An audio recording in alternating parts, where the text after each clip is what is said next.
direita levantada, declare comigo nesta manhã, dizendo: Senhor Jesus, me trouxeste aqui com um propósito divino, e mais uma vez abro o meu coração para receber, mover da tua palavra e mover do teu espírito. Diga: eu confesso com a minha boca e com meu coração que nunca mais, jamais serei a mesma pessoa. Para a glória do Pai, glória do Filho e glória do Espírito Santo. E diga amém. Queridos, vamos abrir hoje a palavra de Deus no terceiro livro da autoria mosaica. O terceiro livro de Moisés. Alguém lembra qual é o terceiro livro de Moisés?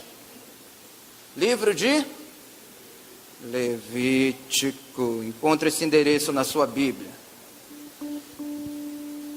Levítico, o capítulo 18º deste livro. Eu fui ministrado por esta palavra em agosto do ano passado, queridos. E depois de algumas considerações e oração, eu quero partilhar esse texto, que não é um texto frágil, não é um texto comum da palavra de Deus, mas é um texto muito forte, e nós queremos abençoar o coração e a família, as famílias que fazem parte desta congregação hoje aqui na presença do Senhor. Tem muita gente que nunca leu o livro de Levítico. A tribo de Levi, ou o povo chamado o povo da família levítica, eles eram considerados os únicos pelos judeus que tinham o privilégio dado por Deus de serem escolhidos para serem sacerdotes e administrar as coisas sagradas do Senhor, as coisas sagradas das cerimônias dentro do templo. Esses levitas, ou a tribo de Levi, eram os únicos que tinham o privilégio também de serem escolhidos para serem sacerdotes dentro da casa de Deus. Mas o que é um sacerdote? O sacerdote é o ponto de contato entre o céu e a terra. O sacerdote é o representante do povo diante de Deus. O sacerdote, ele é o representante de Deus para o povo. O sacerdote é o procurador geral de Israel. O sacerdote é o procurador geral do céu. Então o povo levita era o único povo que possuía uma dupla nacionalidade, porque eles tinham tanto o passaporte da terra, como também o passaporte para ter o contato com o céu. E lembrando também que os levitas eram milhares, e apenas algumas centenas deles é que tinham o grande privilégio de exercer o serviço sacerdotal, porque eram poucas vagas para se trabalhar no templo, e por isso todo levita, ele tinha essa oportunidade. Mas lembrando também que nem todo levita era sacerdote, mas para ser um sacerdote tinha que ser um levita. Por isso naquela época muitos levitas suspiravam, eles sonhavam em ser um sacerdote. Mas muitos levitas nasciam, viviam e morriam sem nunca ter tido essa oportunidade, essa grande chance na vida de exercer o tão sonhado sacerdócio. A glória para um levita era poder entrar no templo e poder contemplar, enxergar de perto a cortina do véu, ali dentro do lugar sagrado da intimidade chamado Santo dos Santos. Mas o que era esse véu tão sonhado, tão anelado por eles? O véu do templo não era um pano comum. O véu do templo era um manto único, todo tecido em um único fio, tecido de alto a baixo, sem costura, sem emenda alguma. E por trás daquela cortina sem emenda estava a maior de todas as santidades, a presença do Shekinah, do Todo-Poderoso. Existiam muitos levitas para poucas vagas no sacerdote. Por isso eles lançavam as sortes uma vez por ano para ver quem seria o felizardo, aquele que teria a chance de entrar no santuário por apenas 7 minutos para acender uma vela do menorá sagrado. É por isso que a Bíblia diz em Lucas capítulo 1 que naquele ano a sorte caiu sobre Zacarias, que mais tarde ele se tornou pai de João Batista. Zacarias, ele entra então ali próximo à cortina do templo, já com a idade avançada. Ele já era um homem velho, e lá dentro ele é surpreendido por uma glória maior do que um levita imaginava. A aparição de um anjo para ele. O livro de Levítico é o livro mais citado pela boca de Jesus. O livro de Levítico é o livro mais sistemático, que expõe todo o plano da salvação. Não existe nenhum outro livro na Bíblia com palavras mais chaves para o Novo Testamento do que o livro de Levítico. Por exemplo, nenhum outro livro fala mais de sacrifício do que o livro de Levítico. E sacrifício, você sabe que tem tudo a ver com a gente. Outra palavra-chave, sangue. Outra palavra-chave, sacerdote. Outra palavra-chave, cordeiro. Outra palavra-chave, santo, dízimo, oferta. Nenhum livro da Bíblia fala mais de santidade do que o livro de Levítico. E hoje, queridos, nós vamos ler aqui em Levítico um texto intrigante. Com certeza esse texto ele vai deixar você de cabelo em pé, de queixo caído, mas tenha certeza de uma coisa: Deus vai falar com você hoje aqui, nesta reunião. Quem recebe, diga amém. Amém. Levítico, capítulo 18. 18, a partir do versículo 6. Meia dúzia. Esse texto só tem 3.300 anos. Jesus ressuscitou já tem quase 2.300 anos. Isso quer dizer que antes de Jesus nascer, esse texto já existia há cerca de 1.300 anos. Foi escrito no hebraico arcaico, e apesar de tanto tempo, o texto continua exatamente igual até os dias de hoje. E o versículo 6: nenhum de vós se chegará àquela que lhe é próxima por sangue, para descobrir a sua nudez. Eu sou o Senhor. Grifo meu, está falando de parente de carne. Não descobrirás a nudez do teu pai, nem tampouco a nudez da tua mãe, ela é tua mãe. Não descobrirás a sua nudez. Não descobrirás a nudez da mulher do teu pai, porque é a nudez do teu pai. Grifo meu. Essa mulher do teu pai não significa exatamente ser tua mãe, porque ela pode também ser a madrasta. Versículo 9: a nudez da tua irmã, filha de teu pai ou filha de tua mãe, quer nascida em casa ou fora de casa, a sua nudez não descobrirás. Grifo meu, porque ela é tua irmã. A nudez da filha de teu filho ou da filha da tua filha, a sua nudez não descobrirás, porque é tua nudez. Grifo meu, porque ela é tua neta. A nudez da mulher de teu pai, gerada de teu pai, ela é tua irmã, a sua nudez não a descobrirás.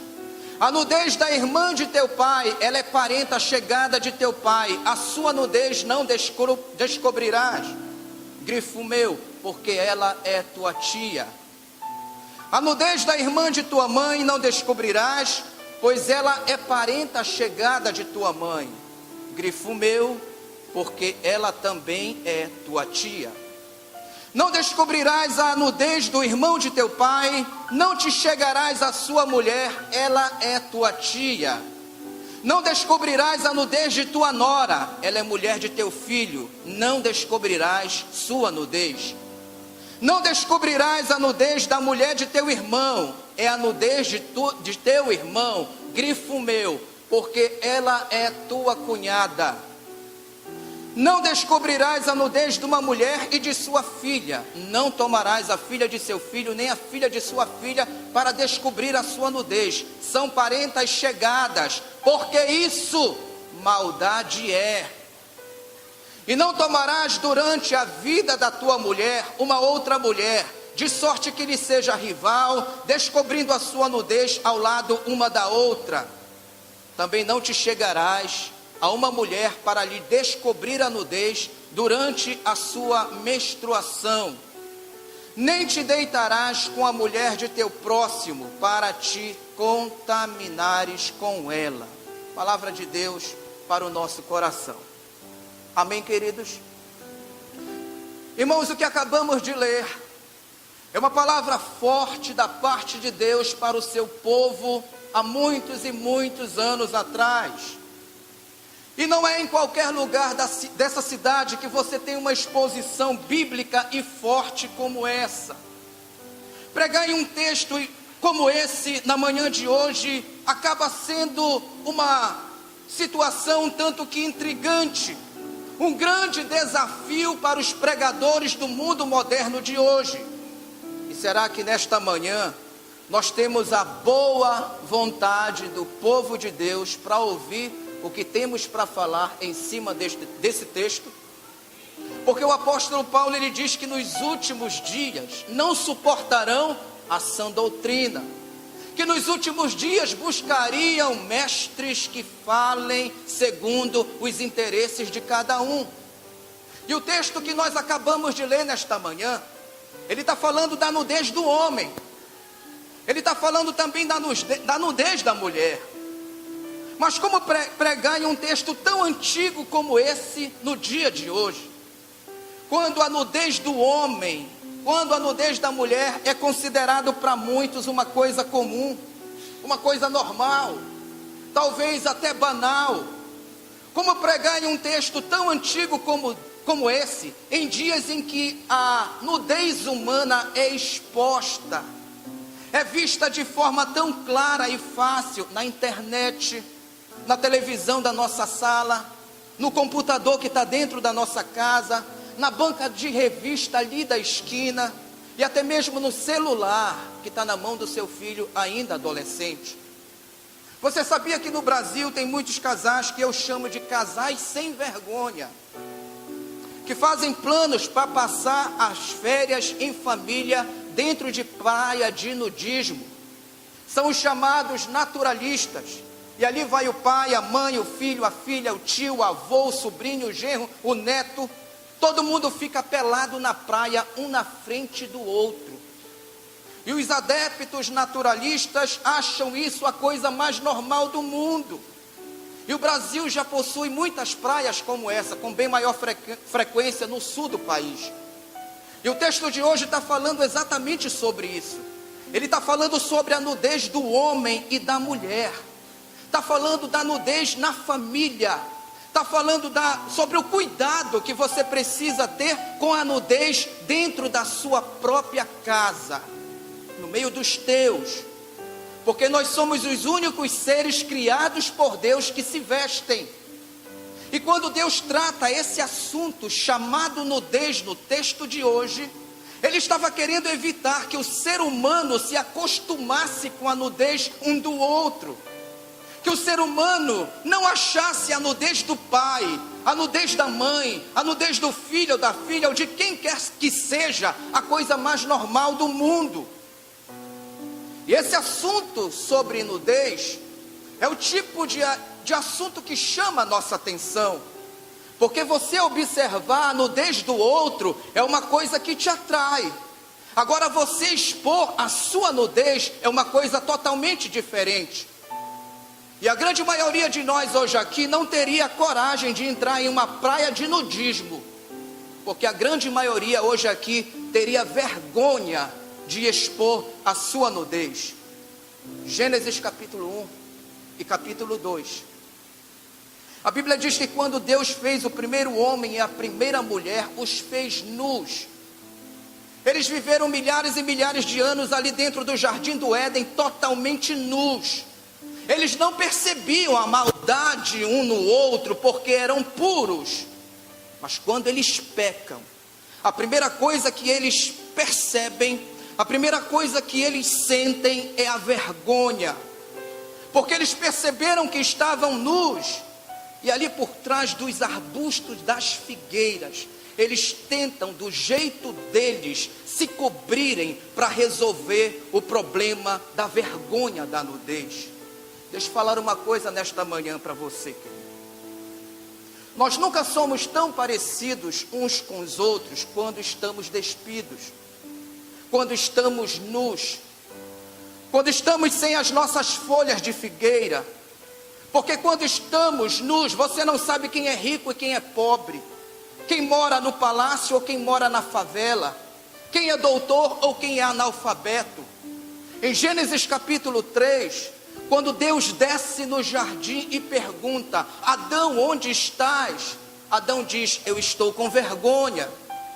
E Deus já sabia o que tinha acontecido, porque ninguém tem vergonha se não for de erros, ninguém tem vergonha se não for de tragédias, ninguém tem vergonha se não for de falhas. E ali em Gênesis capítulo 3, no versículo 21, Deus desce e diz para Adão: eu vou te mostrar como é que se resolve o problema da tua vergonha. Eu vou matar um cordeiro, aleluia. Eu vou cobrir as tuas falhas com esse cordeiro, porque é assim, Adão, que se encobre a vergonha do homem. Sabe, queridos, toda vez que uma criança se fere ou arranha os joelhos jogando futebol, geralmente os pais cuidadosos, eles cobrem aquele machucado com um curativo bem grande no joelho da criança, para proteger aquela ferida, aquela pisadura. Mas a verdade é que o nosso corpo por si mesmo, ele se protege, criando ali o cascão, em seguida a cicatrização daquela ferida. Mas aquele curativo, ele vem para esconder a vergonha do pus, para esconder a profundidade daquela chaga, daquela ferida, daquela pisadura. Levítico, o capítulo 18º, o texto está falando sobre o perigo da nudez dentro da nossa casa. O texto está falando sobre o perigo da nudez dentro da nossa família. Mas pastor, no momento do nosso nascimento, nós já nascemos nu. Mas observe que imediatamente nós somos cobertos da nossa nudez. E dependendo do lugar onde você nasce, você é coberto por uma cultura, por uma ética, por uma religiosidade. Se você, mulher, nascesse na Arábia Saudita, talvez você estivesse usando uma burca nesse exato momento. Talvez você, homem, se tivesse nascido em algum lugar da Escócia, você poderia estar usando uma saia nesse exato momento. A verdade é que nós passamos a vida inteira tecendo, remendando as nossas vestes com as nossas próprias folhas de figueiras, para tentar mostrar para os outros o que na verdade nós não somos. Pastor, por que o Senhor está falando isso na manhã de hoje? Porque eu quero muito que Deus conceda mais uma oportunidade para você na manhã de hoje. Não dá para a gente continuar, queridos, caminhando na presença de Deus, usando as nossas máscaras, usando as nossas fantasias. Você sabia que as crianças de hoje não acreditam mais em Papai Noel? Você sabia que as crianças de hoje, eles sabem que coelhinho da Páscoa não coloca ovo? Eles não acreditam mais em contos de fadas. E aqui está o nosso grande erro espiritual. A gente chega diante de Deus com as nossas máscaras, com as nossas fantasias, dizendo: Deus, eu sou o super-homem. Olha, Deus, eu sou a Mulher Maravilha. E Deus vai olhar para você e Ele vai rir de você. Deus vai dizer que você pode até enganar os outros, mas a Ele ninguém engana não. Porque a Mulher Maravilha está sorrindo por fora e chorando por dentro. O super-homem está dando uma de durão por fora, mas está todo arrebentado por dentro. Eu estou falando nesta manhã para você e para a sua família, sobre um Deus que te conhece por dentro, sobre o Deus que sabe o que está por detrás dessa roupa que você veste, dessa indumentária, dessa coberta, desse tecido que te cobriu nesta manhã. A gente precisa entender que essa vida que nós vivemos, ela é muito breve, é uma grande ilusão. O teu verdadeiro patrimônio é a tua família, querido. A tua mansão você não leva para o céu, o teu carrão você não leva para o céu, o teu dinheirão você não leva para o céu, mas a tua família sim, tu pode levar para o céu. E quem recebe isso, diga amém.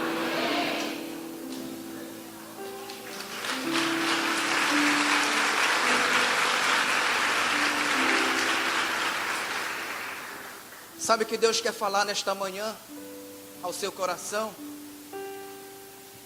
Que Ele sabe que você é uma pessoa de oração, que Ele sabe que você é uma pessoa de jejum, Ele sabe que você medita na palavra todo dia, mas Ele sabe também que por dentro você é igualzinho a qualquer um outro ser humano mortal, que você tem medo, que você tem traumas, que você tem desejos, que você tem vontades, e que você chora como qualquer um.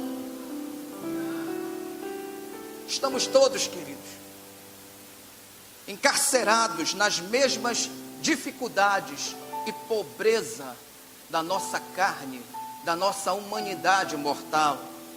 Pastor, o que o Senhor está querendo dizer com isso? Eu quero dizer para você que o que você leu na palavra de Deus nesta manhã, foi Deus mesmo quem escreveu, foi Deus mesmo quem falou. Não descobrirás a nudez da tua família. E Deus sabe por que essa palavra ela está chegando à nossa igreja no dia de hoje. Se você perceber, Deus ele foi detalhista quando escreveu Levítico 18. Deus ele procurou ser cuidadoso quando disse: não descobrirás a nudez do teu pai, não descobrirás a nudez da tua mãe, não descobrirás a nudez do teu filho, não descobrirás a nudez da tua filha, não descobrirás a nudez do teu tio, não descobre a nudez da tua tia, não descobre a nudez do teu cunhado, não descobre a nudez da tua cunhada, não descobrirás a nudez da tua nora, não descobrirás a nudez do teu genro. Ele fala até dos netos e das netas, porque Deus foi detalhista nesse texto por duas únicas razões. A primeira é que Ele sabe que nós somos muito teimosos. Isso está valendo para você também que gosta de navegar na internet por altas horas. Em segundo lugar, porque Ele sabe que nós somos esquecidos. Todos nós sofremos da famosa amnésia espiritual, porque a gente não esquece que o vizinho falou mal da gente, mas a gente esquece do que Deus falou para nós. É por isso que Deus repete várias vezes: não descobrirás a nudez, não descobrirás a nudez, não descobrirás a nudez, não descobrirás a nudez, não descobrirás a nudez. Deixa eu falar algo muito sério para você nesta manhã.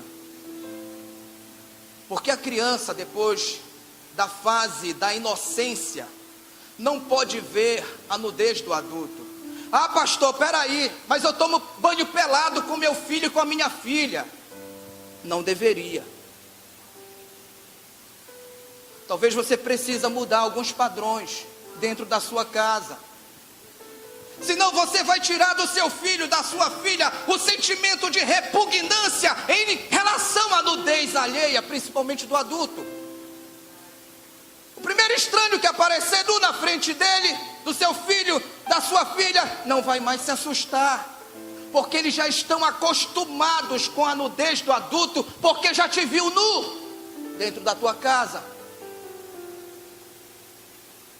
Porque a Bíblia diz para os pais não verem a nudez dos filhos. Se os filhos, quando nascem, já nascem nus.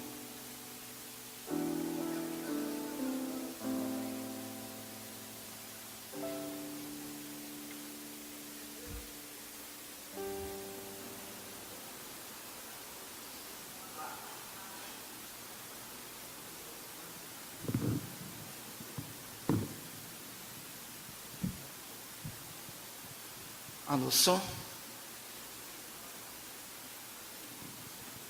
Se os filhos da gente já nascem nus, e a Bíblia está tratando no texto de hoje sobre um período da vida humana chamado consciência, porque no período da inocência, quem é visto não sente vergonha, mas quando se entra na fase da consciência, quem é visto já entende. E quando a gente passa a ser contaminado por esse mudo, a nossa consciência passa a ter maldade. Por isso que o texto de hoje diz: maldade é. Porque a gente começa a enxergar as coisas com outros olhos. Porque o pai ou a mãe não pode ver a nudez do filho que já tem consciência. Porque os filhos que estão dentro da nossa casa precisam conhecer os parâmetros do respeito. Respeito continua sendo uma marca forte na vida do cristão. Vergonha na cara precisa continuar sendo uma marca forte na vida do povo de Deus. Obrigado. Alô, som?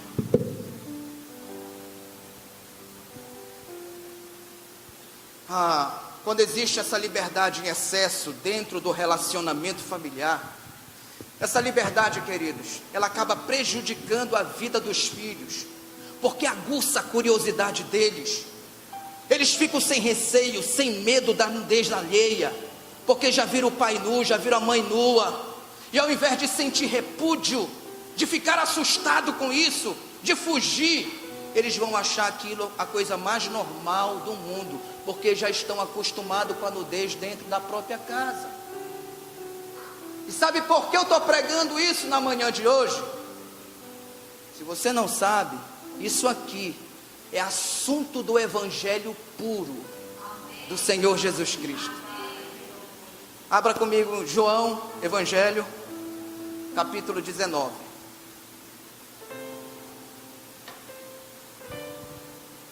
Beleza, temos tempo. Cerca de 2.300 anos é a idade do texto de João, capítulo 19. Foi escrito originalmente em grego e ele continua do mesmo jeito até os dias de hoje. João 19, a partir do versículo 23, a Bíblia Sagrada diz assim: tendo, pois, os soldados crucificado a Jesus, tomaram as vestes de Jesus. Fizeram 4 partes das vestes de Jesus, uma para cada soldado. Tomaram também a túnica. Ora, a túnica não tinha costura alguma, sendo toda tecida de alto a baixo. Pelo que disseram uns aos outros: não a rasguemos, mas lancemos sortes sobre ela para ver de quem será, para que se cumprisse a escritura que diz: repartiram entre si as minhas vestes, e sobre a minha túnica lançaram sortes. E de fato, os soldados assim fizeram. Estavam de pé junto à cruz de Jesus a sua mãe, a irmã de sua mãe, Maria, mulher de Clopas, e Maria Madalena. Ora, Jesus, vendo ali sua mãe ao lado do discípulo a quem ele muito amava, disse à sua mãe: mulher, eis aí o teu filho. Queridos, o texto de hoje nos mostra que quando o Senhor Jesus ele é condenado à morte dentro da fortaleza Antônia, ele é levado então para uma montanha baixa de calcário chamada Gólgota. Ele sai da cidade pelo portão de Damasco, e uma grande multidão que formava um cortejo, um tipo de corredor da morte, o seguia. E quando chega no pé da montanha, o soldado romano grita bem alto para toda aquela multidão ouvir: nenhum de vocês estão autorizados a ver a execução do condenado de perto. Somente aqueles que são íntimos do condenado poderão assistir de perto. O soldado puxa então Jesus pela corda amarrada no seu pescoço e pergunta para ele o seguinte: quem é que vai ver você morrer de perto? E Jesus começa a responder para o soldado o seguinte: primeiro, o homem que mais teve intimidade comigo, o nome dele é João, o meu discípulo. O soldado grita: quem é João aqui? E alguém levanta a mão dizendo: sou eu. Pode vir, você está liberado para entrar. O soldado volta a perguntar: cadê a sua mãe? E Jesus responde: o nome dela é Maria. O soldado grita: Maria, mãe de Jesus, pode entrar. O soldado pergunta de novo: quem mais é da sua intimidade e está aqui? Ele responde: a minha tia, irmã da minha mãe, e Maria Madalena também. O soldado se volta e diz: eu vou liberar mais uma pessoa, você pode escolher, diz o nome dela para mim. E no versículo 25 aparece o nome de Maria, mulher de Clopas. Mas quem é essa mulher? Que é essa mulher da intimidade de Jesus, que estava ali ao pé da cruz assistindo a tudo? Maria, mulher de Clopas. Essa mulher era esposa de um dos homens que financiavam o ministério de Jesus. Porque não tem como você ter intimidade com Jesus sem financiar o ministério dele. Tem gente que quer ter intimidade com Jesus, mas não quer financiar o ministério de Jesus. Pega todo o seu dinheiro para financiar os seus próprios bel prazeres. Isso não pode ser assim. Observe que aqui no versículo 25, apenas 5 pessoas subiram ao Gólgota junto com Jesus, mas toda a multidão ficou de longe, no pé da montanha, embaixo. Deixa eu falar para você, nesse momento, porque agora vem a parte mais dramática do texto. Talvez a mensagem comece aqui nesse momento para você. Porque quando se bota a cruz no chão para amarrar o condenado, primeiro se amarra pela cintura, depois pelos pés, os braços, o pescoço, para depois se pregar com os pregos. Isso não pode ser feito sem antes despir o condenado. Isso é, tirar toda a roupa do condenado. Aqui eu imagino os soldados chegando perto de Jesus, dando um sorriso sarcástico, e diante das pessoas mais íntimas de Jesus, de uma parte da sua família, começam a tirar a roupa dele. E a Bíblia diz: não descobrirás a nudez. João 19, 23, a Bíblia diz que os soldados pegam a roupa comum de Jesus, aquela que estava por cima. Essa roupa é chamada de roupa de emendas, porque ela é toda emendada, ela é toda costurada. A roupa que você está usando nessa manhã, ela também é cheia de emendas, cheia de costura. Ou seja, como se fosse uma colcha de retalhos.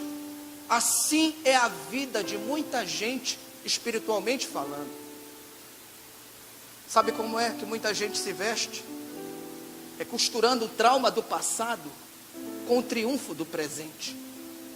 É emendando o retalho da decepção com o trauma da dor. A gente vai remendando a nossa vida inteira para fazer dela uma peça só. Só que você precisa entender que por mais perfeita que seja a sua costura, ela nunca será uma história perfeita. Porque nós nos cobrimos com os retalhos dessa vida. Nós viramos os alfaiates da nossa própria história.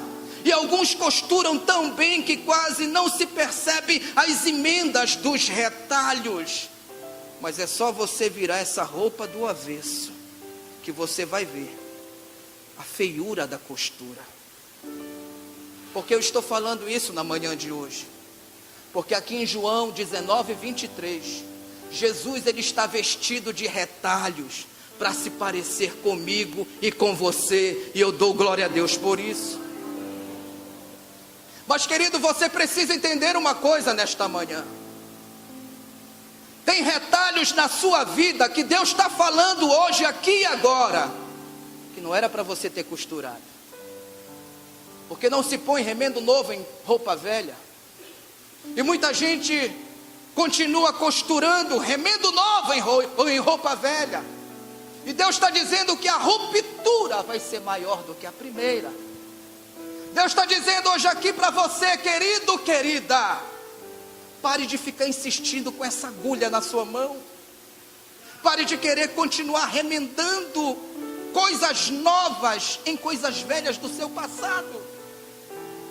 João 19:23. Observe aqui que tudo que é costurado não tem valor. Os soldados despem Jesus, repartem as vestes costuradas em 4 pedaços, cada um fica com um pedaço. E Jesus, já adulto, fica ali pelado na presença da mãe dele, pelado na presença do melhor amigo que nunca tinha visto ele nu, fica ali pelado na presença da tia. E você lembra do texto: não descobrirás a nudez, não descobrirás a nudez, não descobrirás a nudez. Jesus está pronto para ser pregado, mas ele não pode ser pregado vestido. A maldição da cruz está na vergonha da nudez de quem é pregado. João 19:23, a parte B. Quando o soldado romano tira a veste de cima, ele toma um tremendo susto, porque debaixo daquela roupa de humanidade, de retalhos, aquela roupa de emendas, estava uma peça só, de um único fio, tecida de alto a baixo, e um grande detalhe: sem retalhos, sem emenda alguma. Você lembra o que eu falei para você no início dessa mensagem? Todos os levitas sonhavam em ver o véu, que era costurado de cima a baixo, sem emendas. E por trás daquele véu sem emendas estava a maior de todas as santidades, a arca sagrada, o santo dos santos. É por isso que no versículo 24 do capítulo 19 de João, o texto diz que eles jogaram sortes. Você lembra quando jogaram sortes no passado? Para ver quem iria ficar com aquela única peça tecida em um só fio, sem emendas. Será que hoje eu tenho pessoas que estão recebendo uma revelação do Espírito Santo para as suas vidas? Será que eu tenho pessoas nesta manhã aqui que estão entendendo o que Deus está querendo dizer a você por detrás das entrelinhas? Foi na cruz, onde um dia eu vi meus pecados castigados em Jesus. Foi ali pela fé que os meus olhos abri. Eu agora me alegro em sua luz. Irmãos, quando os soldados romanos viram aquela túnica sem emenda, eles ficaram eufóricos. Eles sabiam que aquela peça não podia ser partida.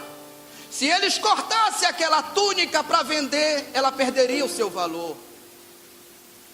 Irmãos, tem coisas nessa vida que são baratas demais. As mais caras, elas não aparecem. As mais caras não são para ser mostradas. As mais preciosas, elas ficam guardadas por dentro. Por isso eu digo para você, nesta manhã, não troque a sua bênção por um prato de lentilha. Prato de lentilha é retalho. O que Deus te dá pelo lado de dentro é muito mais precioso do que o que você tem pelo lado de fora.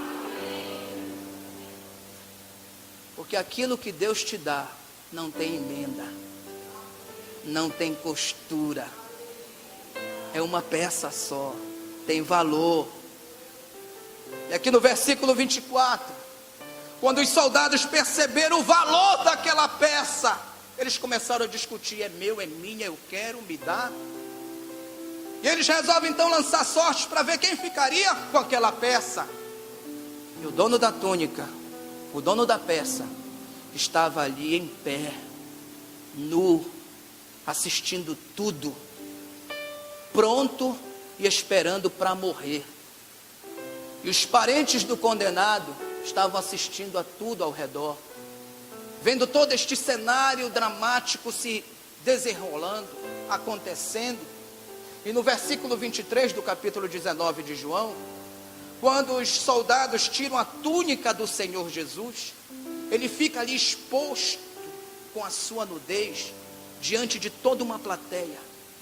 A imagem da Igreja Católica Romana, que a gente conhece de Jesus, do Jesus crucificado, é de um Jesus coberto, de um Jesus de sunga. Mas a verdade do Evangelho mostra que Jesus morreu nu. E aqui está o opróbrio da crucificação. Aqui está a vergonha do crucificado. Porque é muito escárnio para um adulto morrer pelado. É muita vergonha morrer pelado. E as Escrituras mostram que arrancaram toda a roupa do Filho de Deus. Eu ouvia falar dessa graça sem par, que do céu trouxe o nosso Jesus. Mas eu surdo me fiz, converter-me não quis ao Senhor que por mim. Tente na manhã de hoje se colocar nessa hora no lugar de Jesus. Não dá, não tem como, porque a vergonha dos outros é uma coisa, mas a nudez na nossa vida é uma coisa totalmente diferente. É vergonha para nós. Imagina você, um homem adulto de 33 anos de idade, pelado na frente da sua própria mãe, todo rasgado, cheio de feridas. Entenda o que eu quero te falar hoje aqui nesta reunião, que o Evangelho do Senhor Jesus não é usar curativo, não.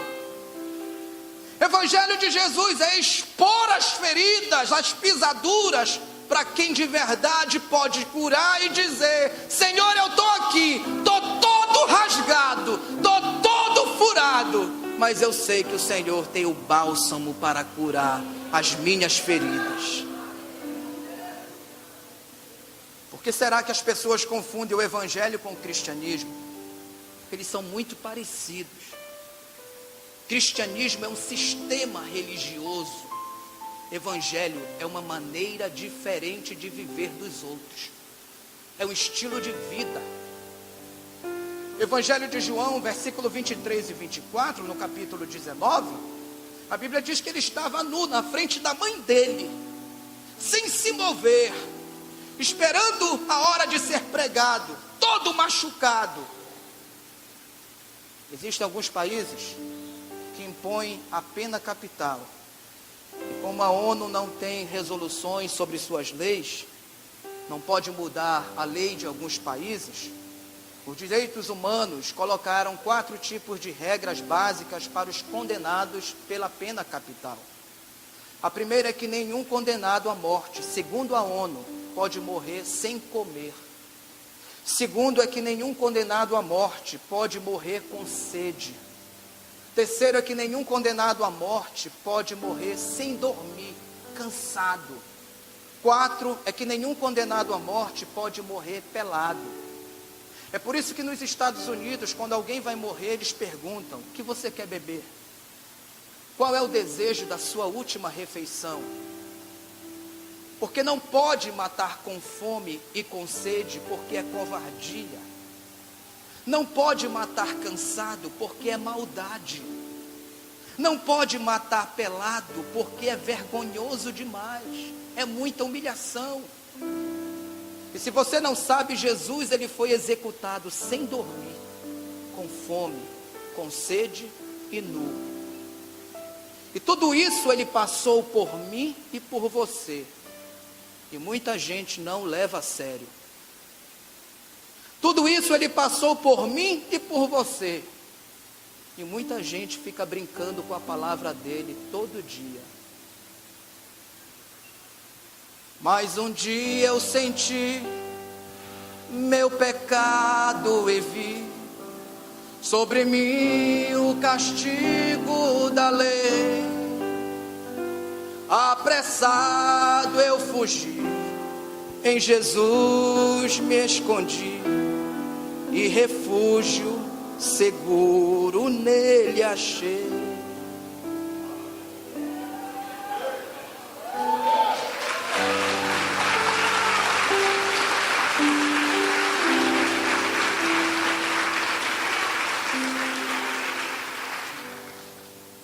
Vamos para o final.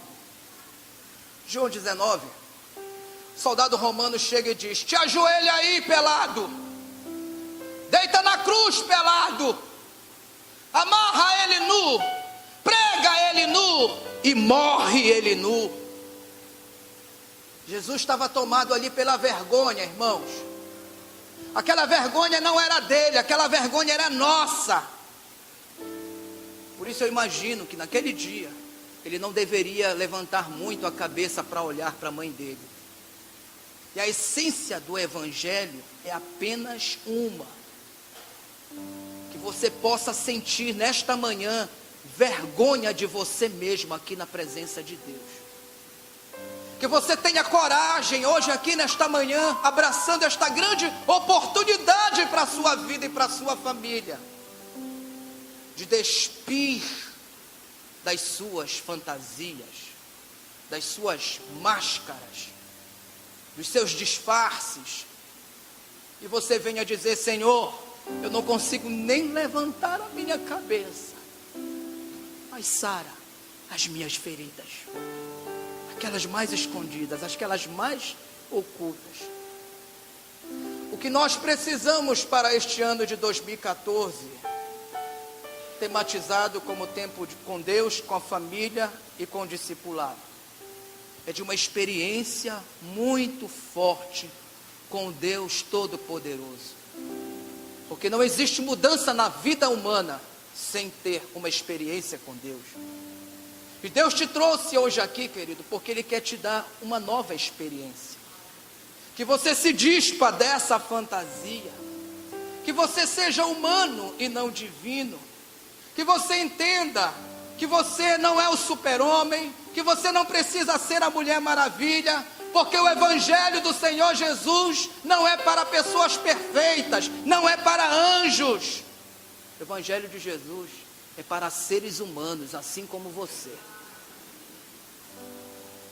Tem gente que passa a vida inteira tentando encobrir a sua vergonha, a sua nudez com retalhos.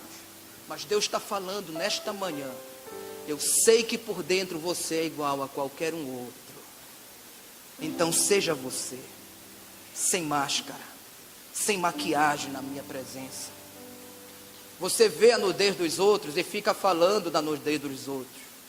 Mas hoje eu quero que você tenha coragem de expor a sua nudez diante de mim, diz o Senhor. De mostrar quem você é de verdade. Porque só tem um jeito de cicatrizar as nossas feridas: é nos despindo dos nossos próprios curativos. Só tem um jeito de Deus nos socorrer: é você parar de tentar fazer Deus acreditar que você é um super-herói. Porque na verdade Ele sabe que você não é.